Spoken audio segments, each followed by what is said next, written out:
से साफ करना पड़ेगा। अगर साहब ने देख लिया तो फोकट में डांटेंगे।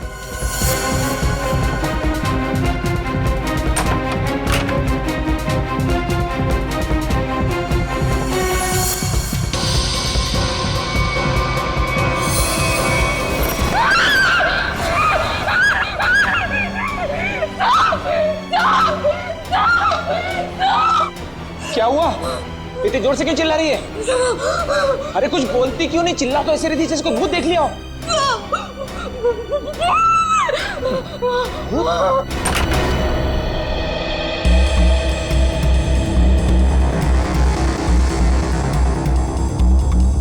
क्या है यहाँ पर? नहीं साहब, मैंने देखा था यहाँ कोई था। मैंने अपने आंखों से देखा था साहब। मंजू, मैं भी अपनी आंखों से देख रहा हूँ, मुझे तो कुछ दिखाई नहीं दे रहा। नहीं साहब, एक छोटा सा बच्चा था यहाँ पे। बच्चा? मंजू, तुम्हें पता है कि इस घर में मैं अकेला रहता हूँ? नहीं साहब, मैं झूठ नहीं बोल रही हूँ, सच्ची यहाँ बच्चा था। अच्छा, कहीं पीछे का दरवाजा खुला तो नहीं रह गया?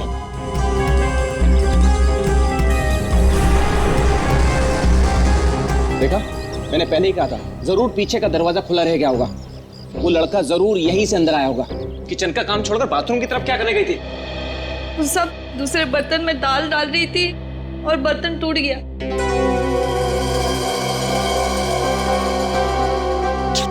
बर्तन टूट गया? इस महीने तुमने चौथी बार बर्तन तोड़ा है। सब जानबूझ के नहीं किया, वो गलती से टूट गया। गलती से टूट गया?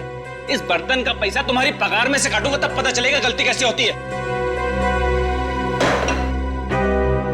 ठीक है, तुम जाओ अब। पर साहब वो मैं देख लूंगा। जाओ।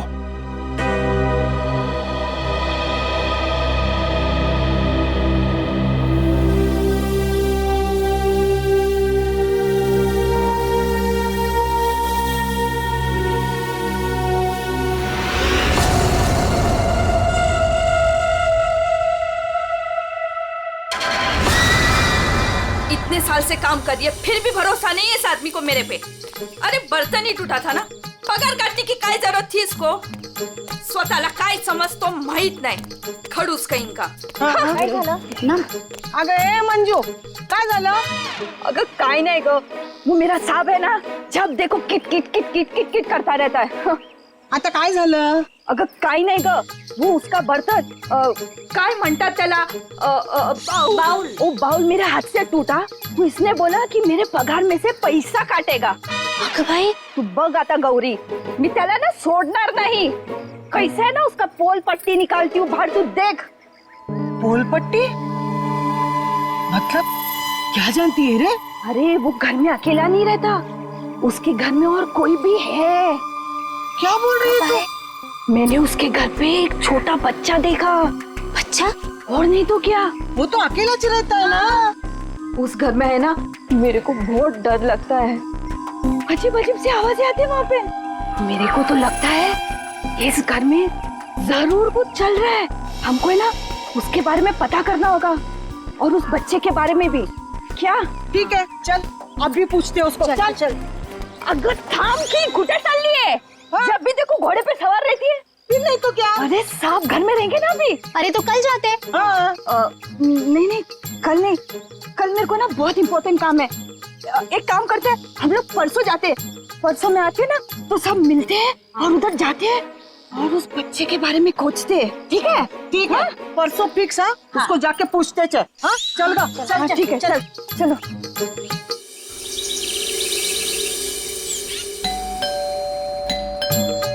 अरे एक और बार बजाना। मंजू, अगर ए मंजू, दरवाजा खोल। ये क्या, हम लोग को बुला के दरवाजा नहीं खोल रही है? ये देवा, भाई मंजू के साथ तो कुछ हो तो नहीं गया? काय बोलतेस गो तू?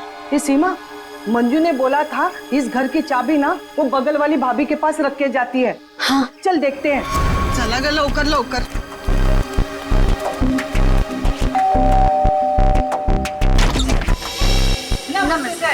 नमस्ते। साहब, वो मंजू विशाल साहब के घर की चाबी रख के गई है ना? मुझे तो पता नहीं, रुको पूछता हूँ। शोना, ए शोना।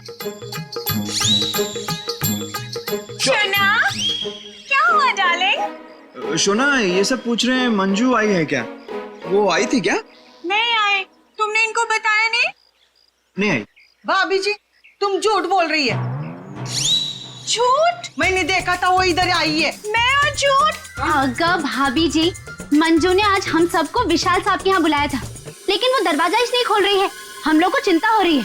तो उसने छुट्टी ले ली होगी। ओ भाभी, मंजू कभी छुट्टी नहीं लेती थी, मैंने खुद देखा था वो इधर आई है। देखो वो बात सब छोड़ दो, विशाल साहब के घर की चाबी दे दो मेरे को। हाँ दे दो दे दो। लेकिन मैं तुम्हें चाबी नहीं दूंगी, मैं तुम्हारे साथ चलूंगी।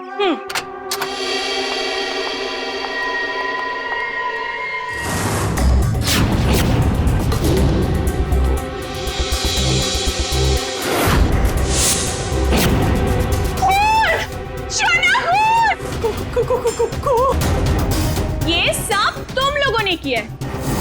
अब मुझे समझ में आया कि मुझे और मेरे शोना को तुम लोग यहाँ क्यों लेकर आए। तुम मुझे और मेरे शोना को फंसाने की साजिश बिछा रहे हो। ए मैम साहब, बहुत देर से सुन रही हूँ मैं तेरा। हाँ, ये सब तुमने किया है। एक तो चाबी देने के लिए नाटक कर रही थी और इधर हम लोगों के साथ आके एक्टिंग कर रही हो। हाँ? अच्छा, अभी बताती हूँ। शोना, शोना फोन लगाओ सीआईडी को। हाँ, बुलाओ बुलाओ, मैं भी देखती है। मैं इधर ही खड़ी है, बुलाओ जल्दी से।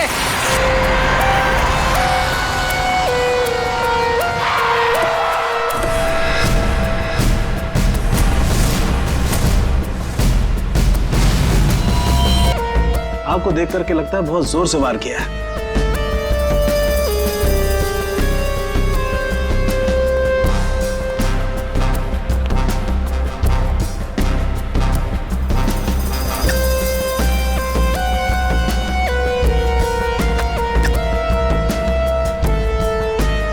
ये चाकू तो किचन का ही है।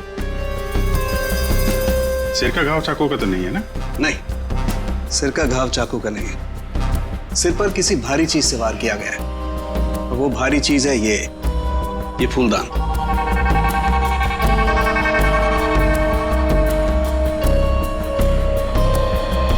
सर हमारे बहुत अच्छे पड़ोसी थे ये। देखिए हम पर कितना भरोसा करते थे। सारे घर की चाबी मुझे ही दे रखी थी, है ना शोना? हाँ शोना। अच्छा, जबरदस्त हाथापाई हुई है। लगता है खूनी ने पहले फूलदान मारा इसके सिर पे, जब ये गिर गया तो सीने पे। बच्चा, उसे ही तो ढूंढने के लिए आए थे हम लोग यहाँ पे। देखिए, हमने पूरा घर चेक किया है, हमें कोई नहीं मिला है। घर का सामान देखकर तो नहीं लगता कि यहाँ कोई बच्चा रहता होगा। ऐसे कैसे हो सकता है मैडम? मंजू ने अपनी आंखों से इस घर में बच्चों को देखा था। हाँ, ये जो खून से सने चप्पल के निशान है, ये तो किसी लड़की के ही लगते हैं। पूरी कोई लड़की ही लगती है।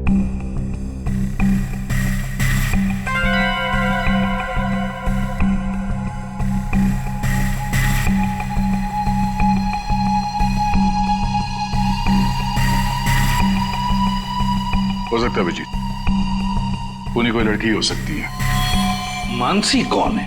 सर विशाल जी की बीवी। विशाल जी तो अकेले ही रहते थे ना? सर छोड़कर चली गई थी ना, जब भी आती थी ना सर, दोनों में खूब झगड़ा होता था। वैसे तो वो दिन रात बाहर ही रहती थी, है ना शोना? हाँ शोना। बेटे एक काम करो, किचन में जाकर के कुछ चम्मच, कढ़ाई, कड़छी लेकर के आ जाओ।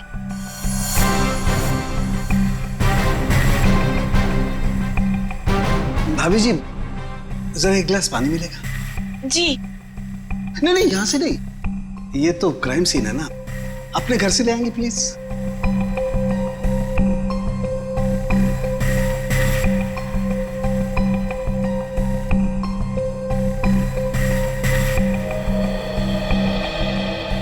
Thank you. वेलकम, है ना शोना? हाँ शोना।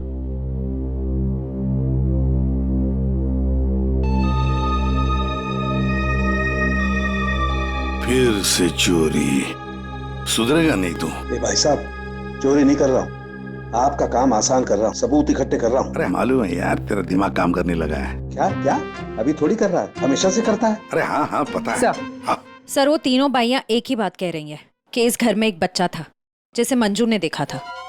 और सर, मंजू गायब है। विशाल के घर से हम लोग जो ये बर्तन लेकर के आए थे, इन बर्तनों पर लगे हुए उंगलियों के निशान इस चाकू पर लगे हुए उंगलियों के निशान से मैच होते हैं, जिससे विशाल का खून हुआ।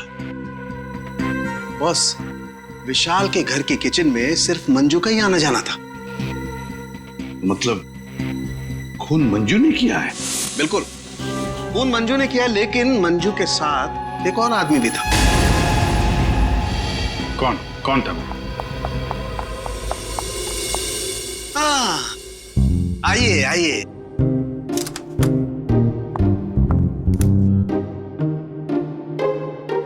सॉरी। ये टाइम है आपके आने का। वो सर एक्चुअली बाहर है ना। अरे बाहर बारिश बहुत है सर, ऑटो टैक्सी आसानी से मिलती नहीं है।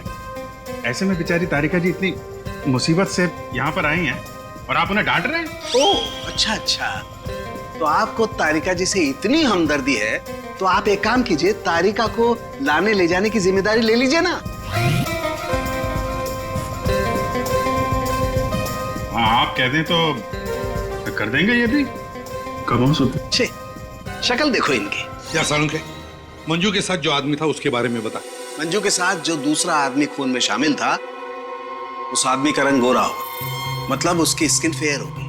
डॉक्टर साहब, आपको ये कैसे पता चला कि वो आदमी गोरा था या काला था? विशाल की उंगलियों के नाखूनों में मुझे चमड़ी का टुकड़ा मिला है।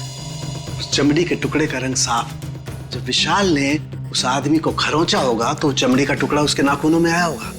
इसका मतलब खूनी का रंग साफ। सालुंखे, खून कितने बजे हुआ होगा? रात को लगभग 10 बजे। रात को 10 बजे के आसपास। तो फिर खून होने के बाद मंजू और वो आदमी गए कैसे होंगे?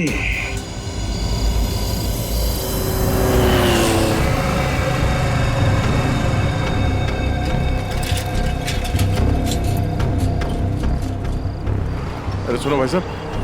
हाँ साहब।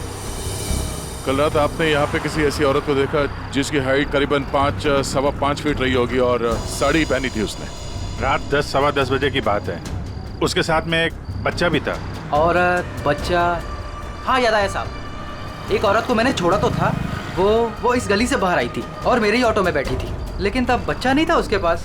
बच्चा किसी आदमी के साथ बैठा था दूसरे ऑटो में। आदमी? वो देखने में गोरा था क्या? साहब अब इतना याद नहीं मुझे। उस औरत को छोड़ा कहाँ पे था तुमने? साहब उस औरत को काली नगर जाना था और मैंने उसे वहीं उतार दिया था। ठीक है, एक काम करो, जहाँ पे तुमने उस औरत को छोड़ा था ना, हमें वहाँ पहुँचा दो। ठीक है, चलिए साहब।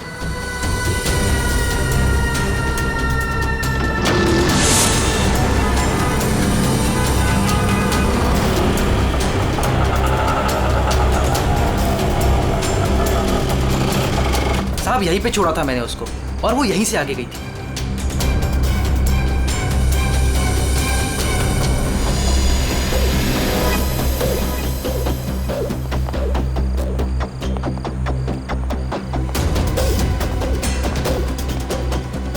Excuse me. हाँ साहब। आप किसी मंजू नाम की औरत को जानती हैं? दूसरों के घरों में काम करती है और कल रात यहाँ पे 10-10:30 बजे आई है किसी ऑटो में। मंजू? हाँ। मंजू को तो जानते हैं रमेश साहब, कल आई थी इधर, दिन में आई थी। दिन में? हाँ साहब, वो दिन में उर्मिला को मिलने आई थी और साहब उर्मिला कल रात को आई थी। जिसे हम मंजू समझ रहे हैं, कहीं वो उर्मिला तो नहीं? उर्मिला आप कहाँ रहती है, आप जानती हैं? उर्मिला ये के सब मेरे सामने रहती है। मंजू और उर्मिला एक दूसरे को बहुत अच्छी तरह से जानती है साहब। और उर्मिला है ना, आजकल बहुत परेशान रहती है अपने बच्चे के लिए। क्यों, क्या हुआ उसके बच्चे को? वो उसका बच्चा राजू है ना, कई दिनों से गायब है साहब। ये इनके घर पे ताला लगा हुआ है, कहाँ गई है? वो मेरे को नहीं मालूम है साहब। ठीक है, थैंक यू। इस विशाल के घर पे फिर से जाते हैं। ठीक है, आप रेडी? तुमको और श्रेया को जरा काली नगर आना होगा अभी।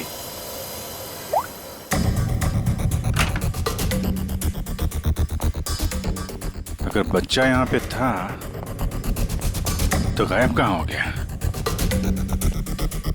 पूरा घर छान मारते हैं।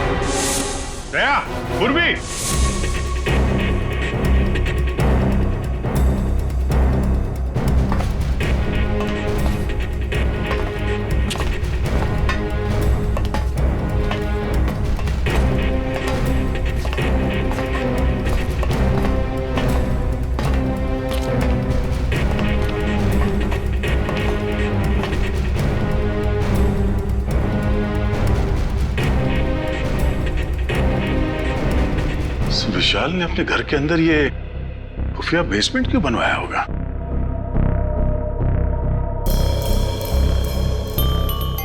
सर ये देखिए, यहाँ पर तो बच्चों के खिलौने और कपड़े भी हैं। बच्ची के कपड़े? ये देखो। सर लेकिन बच्चों को यहाँ किस लिए रखा गया होगा, वो भी इस तरह छुपा कर? मानसी, विशाल की पत्नी, उसे जरूर पता होगा क्या चल रहा है यहाँ पे। Wow! Oh my God sir, क्या स्किन है आपकी! आई मीन कितनी ग्लो कर रही है। वैसे आपको ब्यूटी टिप्स की कोई जरूरत तो नहीं है, लेकिन मैं आपकी स्किन को और भी ज्यादा सुंदर बना सकती हूँ। बस एक बार आपको मुझसे फेशियल करवाना पड़ेगा।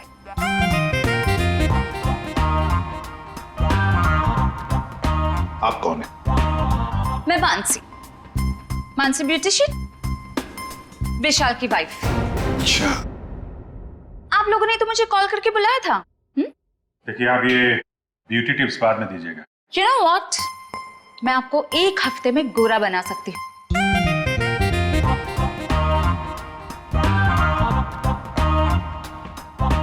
एक्सक्यूज मी, मैं और हैंडसम बनने के लिए क्या कर सकता हूँ?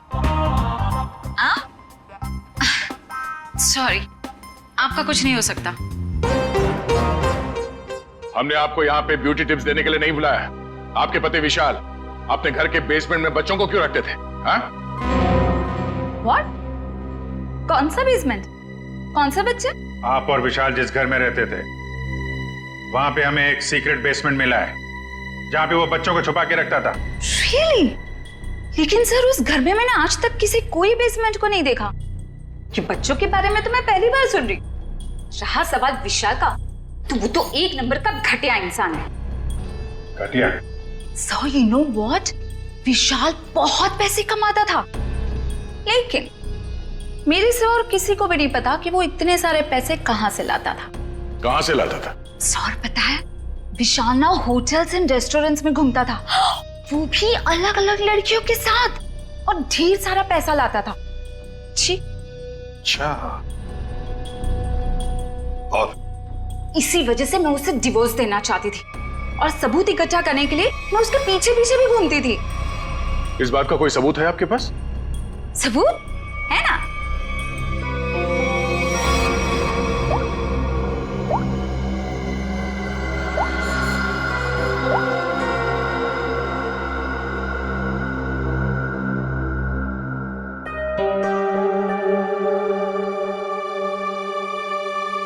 ये बच्चों को बेसमेंट में छुपा के रखना और इस विशाल का अलग अलग लड़कियों से मिलना, करता क्या होगा ये विशाल? ओ भाई साहब, पालक ले लो, पालक ले लो भाई साहब।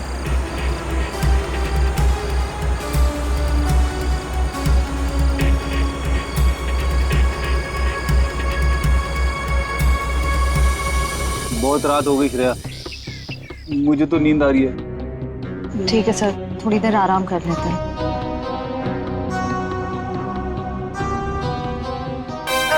बाप रे, हे भगवान, कब उर्मिला आएगी? इन मच्छरों से कब छुटकारा मिलेगा?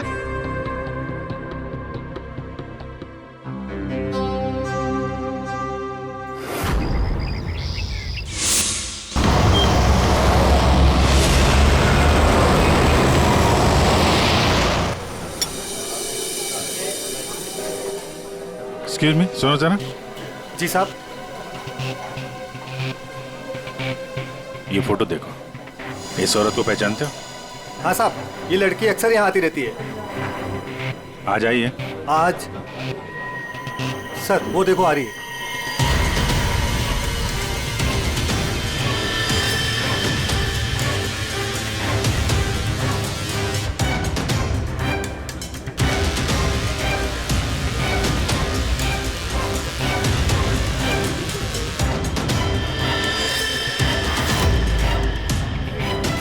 अरे आप लोगों को दिखाई नहीं देता?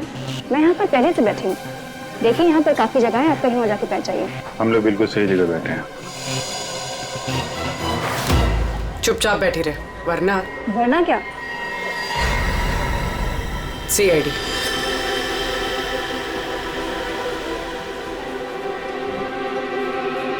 समझदार।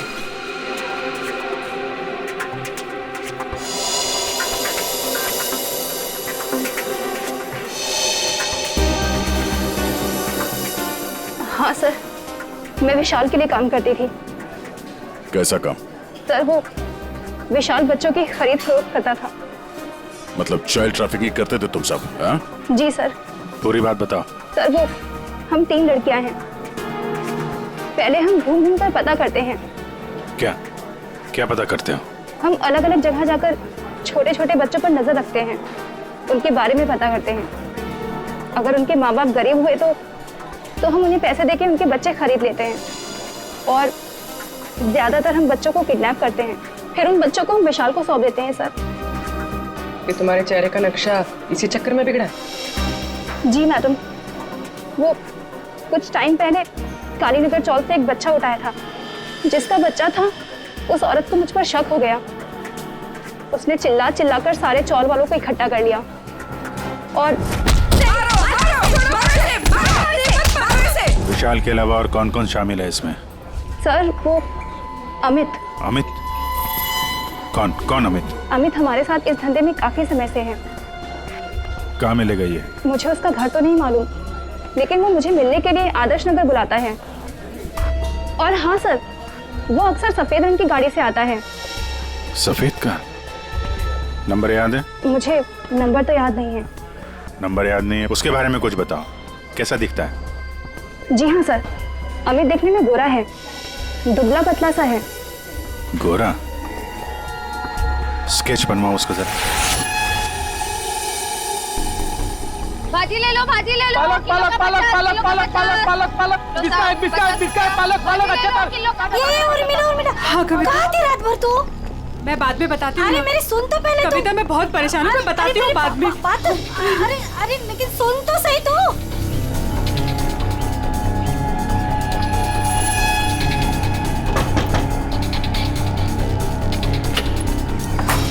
उर्मिला जी? जी, आप लोग कौन? हम लोग CID से हैं। क्या हुआ साहब? आप ये बताइए, ये मंजू आपसे क्यों मिलने आई थी? साहब वो मेरे बेटे राजू के बारे में बताने आई थी साहब। क्या हुआ? मैंने तुम्हारे बेटे राजू को देखा है। मंजू विशाल के यहाँ काम करती थी। उसने जब राजू की हालत के बारे में बताया तो मैं विशाल के घर अपने बेटे को लेने चली गई साहब। आपका बेटा कैसे किडनैप हुआ था? किडनैप? नहीं साहब, वो किडनैप नहीं हुआ था साहब। कोई संस्था वाली आई थी, उन्होंने कहा कि मेरे बेटे को अच्छे स्कूल में पढ़वाएंगे। मेरी हिम्मत मारी गई थी जो उनकी बातों में आ गई, और खुद अपने राजू को उन्हें दे दिया साहब। और इस काम के लिए साहब उन्होंने कुछ पैसे भी दिए थे।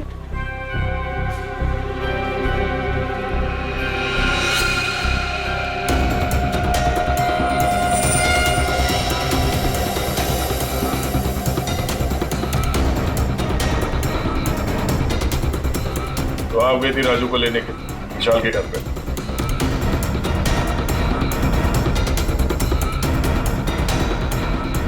हाँ सर। और वहां जाके तुमने विशाल का खून कर दिया। साहब मुझे नहीं पता था, मुझे नहीं पता था वो मर जाएगा, मुझे नहीं पता था। तब बताओ क्या हुआ था वहां पर? साहब मैं अपने राजू को लिया, और जैसे इस घर से निकलने लगी तभी विशाल वहां आ गया।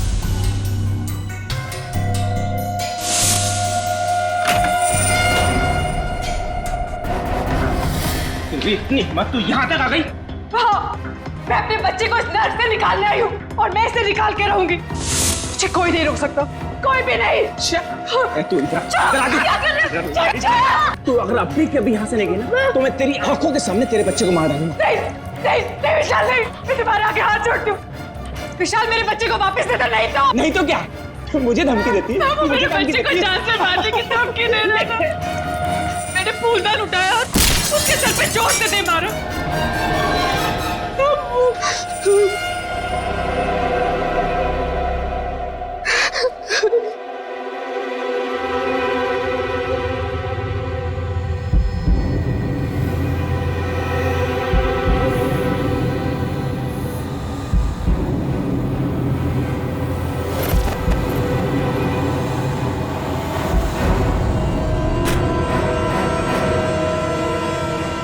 नीचे गिर गया था। तो तुमने विशाल को नहीं मारा?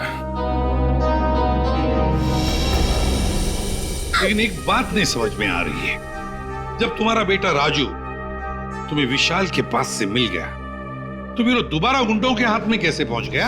हाँ? साहब मैं जब अपने राजू को लेके विशाल के घर से निकली तो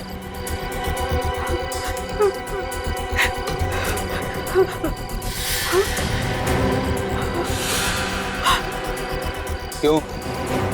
किधर चली? हाँ?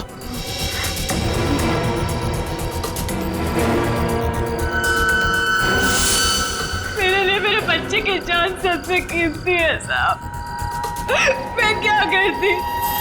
मेरे राजू को ले गए साहब, ले गए। देखिए, आप हौसला मत हारिए, हम आपके राजू को जल्दी ले आएंगे।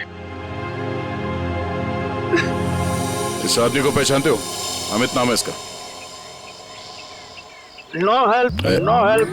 मैं अपने पैर पे खड़ा हो सकता हूँ। साहब आप एक काम करो, यहाँ सामने में एक बंगला है, वहाँ जाके पता लगाओ, वो सब बता देंगे। आप ठीक है, ठीक है। बैठ जाओ, बैठ जाओ, ये लो।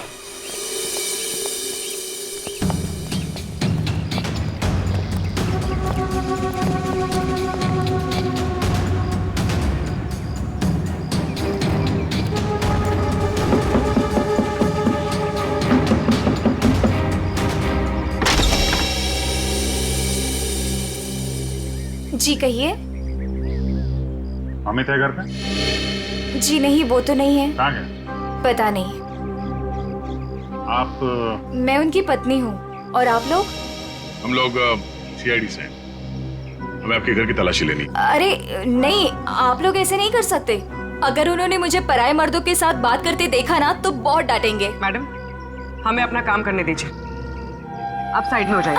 अरे अरे रुकिए, आप अंदर नहीं जा सकते। अरे रुकिए रुकिए रुकिए, मैडम आप समझाइए ना। भाई साहब रुकिए भाई साहब। अरे भाई साहब, मेरे पति आएंगे ना तो मुझे बहुत मारेंगे। मैडम कम से कम आप तो समझाइए इन्हें।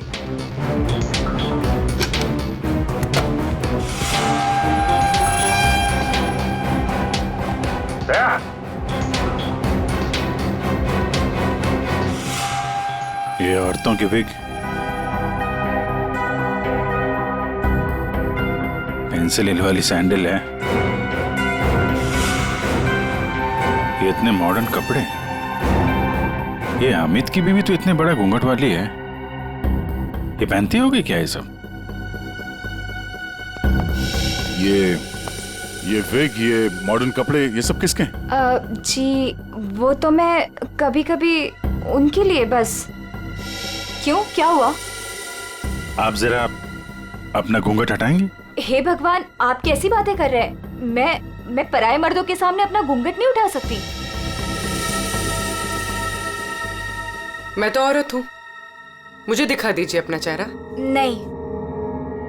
अरे नहीं।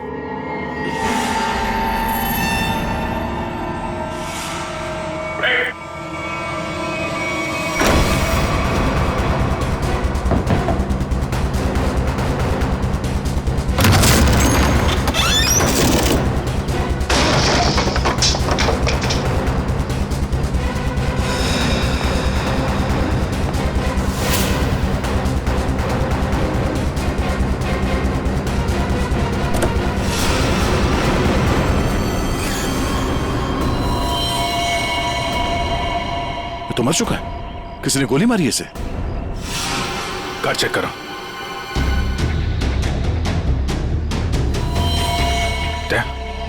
ये देखो, गाल पे खरोच के निशान, विशाल के नाखून कहीं होंगे। यही है वो गोरा आदमी अमित जिसने विशाल का खून किया, अब खुद मारा गया।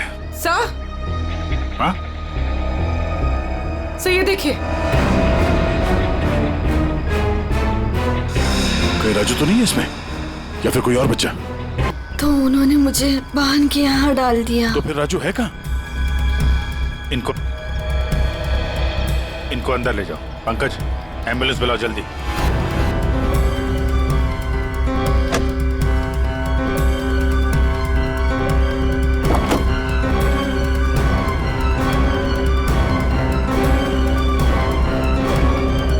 अभिजीत। हाँ, ये सैंडविच रेस्टोरेंट के इतने सारे बिल्स मलाड से यहाँ पे खाना मंगवाता था।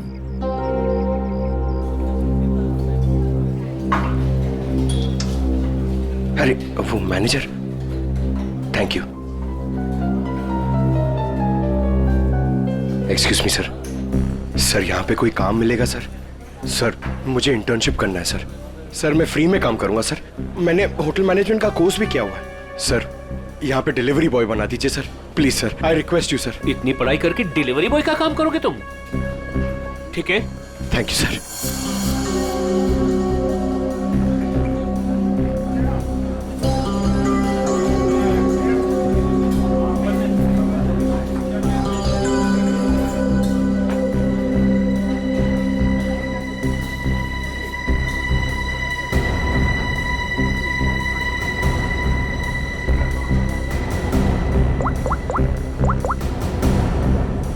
हेलो सर, सर 2-3 घर हैं जिन्होंने वो सैंडविचेस मंगाए जिसका बिल हमें अमित की गाड़ी में मिला है सर। सर एक बंगला है सर जो बहुत ही सुनसान जगह, बहुत सिक्लूडेड है, आसपास कुछ भी नहीं है। वहाँ पे ये सैंडविचेस रेगुलरली डिलीवर हुए हैं सर। वही जगह लगती है, एड्रेस देना उसका जरा।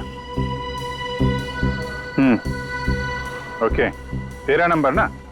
एक काम करो, मैं उस एड्रेस से ऑर्डर करता हूँ, तुम डिलीवरी लेके वहाँ पहुँचो। Okay? Yes sir, yes sir. Hello, हाँ कहिए।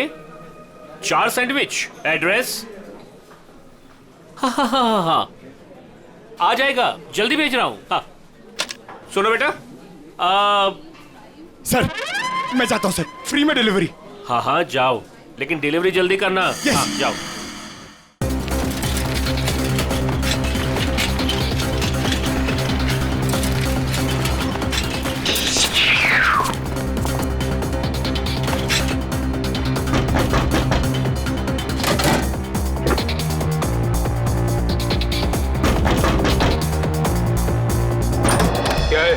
गुड मॉर्निंग सर, मैं सैंडविच लाया हूँ आपके लिए। आप लोगों ने मंगाया था ना? हमने कोई सैंडविच नहीं मंगाया था। अरे तो किसी और ने मंगाया होगा। एक मिनट, किसी ने नहीं मंगाया था। चलो जाओ यहाँ से। अब आ गया है तो खाना तो पड़ेगा।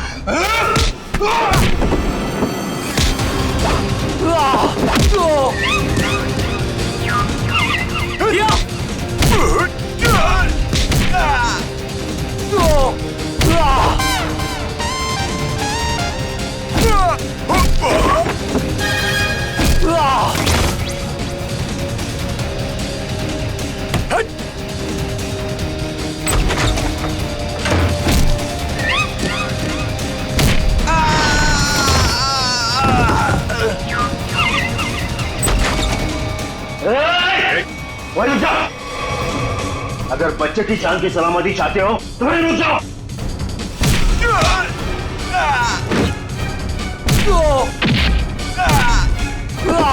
राजू अभी भी यही है, इसका मतलब डील नहीं हुई है। अच्छा बैठो बैठो बैठो, कुछ नहीं हुआ, कुछ नहीं हुआ, सब ठीक है, घबराओ नहीं। कौन है सबके पीछे? हमें कुछ नहीं पता, हमें जो बताया जाता है हम वही करते हैं। अच्छा, हम आपको आपकी मम्मी के पास ले जाने आए। सच में अंकल, आप बहुत अच्छे हैं।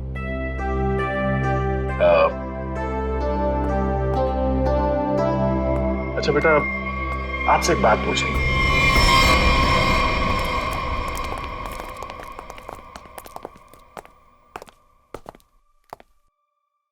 सर मैंने आपको बताया ना, हमारे पास सिर्फ चाबी रहती थी, फिर हमें यहाँ क्यों लाया गया?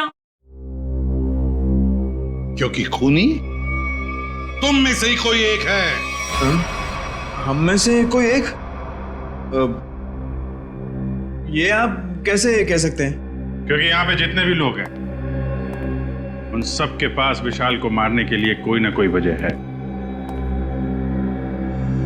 क्यों मानसी जी?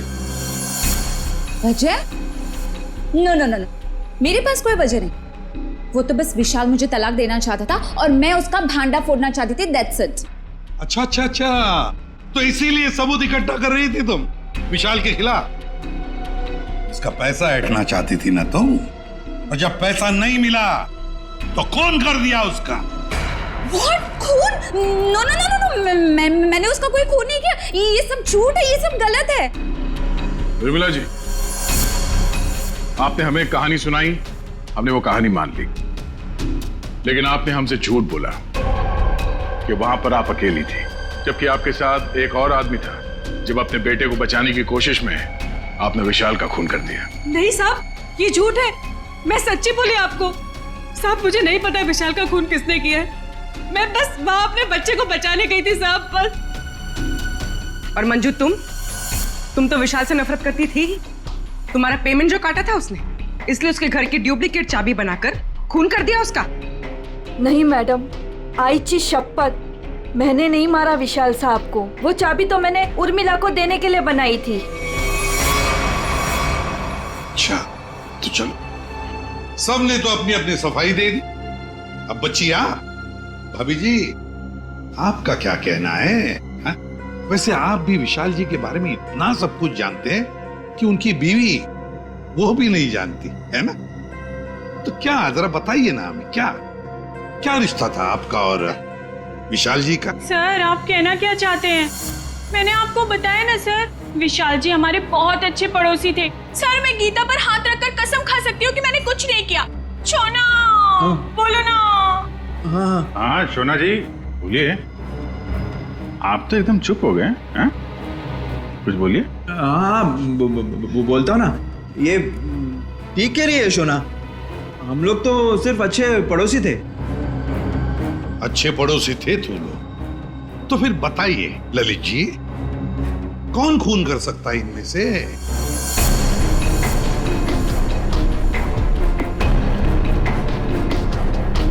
हाँ ये मंजू होगी, बच्चे को लेने गई थी और विशाल को मार दिया। अच्छा, लेकिन हमें ऐसा नहीं लगता। विशाल का खून किया नहीं है, करवाया गया है। मालूम है किसने करवाया? क्या पूछना है अंकल? ये बताओ कि जब आप विशाल के घर पर थे तभी वहां पर आपने किसी और को देखा उसके साथ? हाँ। आप पहचानते हो उसे? हाँ। तुमने? मैंने विशाल का खून करवाया अमित से।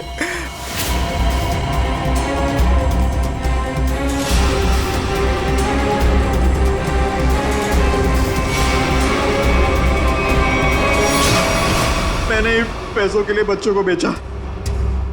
मुझे पैसे कमाने थे। पैसे कमाने थे तो कुछ भी करेगा। छोटे छोटे मासूम बच्चों को उनके माँ बाप से दूर रखा तुमने।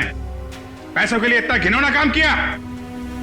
और जब मंजू ने राजू को पहचान लिया तो तुमने मंजू को भी मारने की कोशिश की ताकि वो तुम्हारे बारे में किसी को ना बताए। कानून तुम्हें कड़ी से कड़ी सजा देगा। जेल की सलाखों के पीछे सड़ते बैठना, तब तक फांसी का ऑर्डर तो आ ही जाएगा। अपने आसपास हो रहे अपराध और अन्याय के खिलाफ आवाज उठाना बहुत बहादुरी का काम होता है, और ये बहादुरी मंजू तुमने दिखाई, जिसकी वजह से राजू की जान बच गई। माँ, मैं भी एक दिन दया अंकल जैसा बनूंगा और सबकी मदद करूंगा। दया अंकल, प्रॉमिस कीजिए कि आप मुझे मिलने आते रहेंगे।